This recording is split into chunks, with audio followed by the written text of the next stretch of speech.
Marc, chapitre 4, versets 1 à 9. De nouveau, Jésus se mit à enseigner au bord de la mer. Une foule se rassemble près de lui, si nombreuse qu'il monte s'asseoir dans une barque sur la mer. Toute la foule était à terre face à la mer. Et il leur enseignait beaucoup de choses en paraboles. Il leur disait dans son enseignement, « Écoutez, voici que le semeur est sorti pour semer. Or, comme il semait, du grain est tombé au bord du chemin. Les oiseaux sont venus et ont tout mangé. Il en est aussi tombé dans un endroit pierreux, où il n'y avait pas beaucoup de terre. Il a aussitôt levé parce qu'il n'avait pas de terre en profondeur. Quand le soleil fut monté, il a été brûlé, et faute de racines, il a séché. Il en est aussi tombé dans les épines. Les épines ont monté, elles l'ont étouffé, et il n'a pas donné de fruits.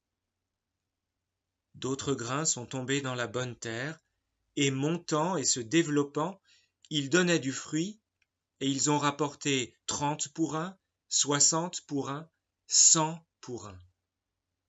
Et Jésus disait, « Qui a des oreilles pour entendre, qu'il entende. »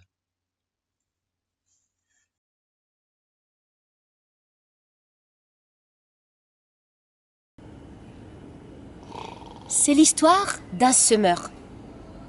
Le semeur, c'est Jésus. Jésus sème. Il sème quand il parle de Dieu. Il sème quand il annonce que Dieu est tout proche. Dieu est là. Dieu veut vivre avec les hommes. Jésus sème sa parole un peu n'importe comment, partout, pour que tout le monde soit touché. Normalement, ça devrait nous faire bondir de nos canapés.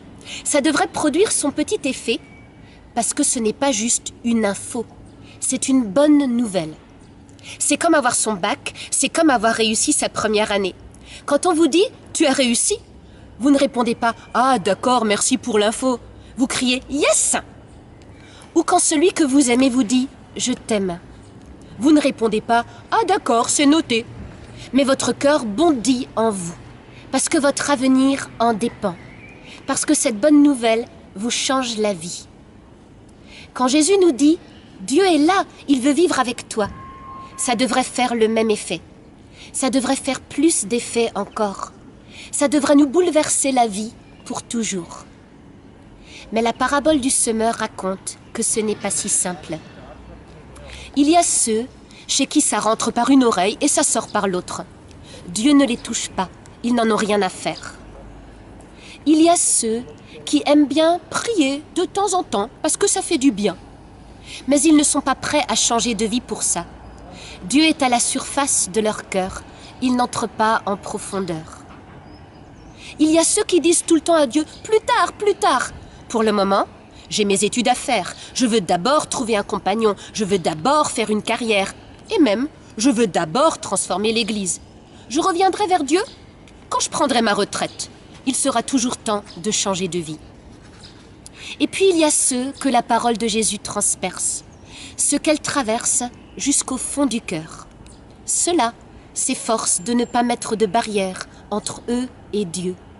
Ils défont patiemment les barrières que nous construisons contre Dieu, même sans en avoir conscience. Ils enlèvent les obstacles de leur cœur. Ils labourent leur terre sans relâche. Ils veillent sur leur propre cœur pour qu'ils ne s'assèchent pas et ne durcissent pas devant Dieu. Alors, Dieu passe dans leur vie. Dieu passe. Dieu traverse leur cœur et leur existence.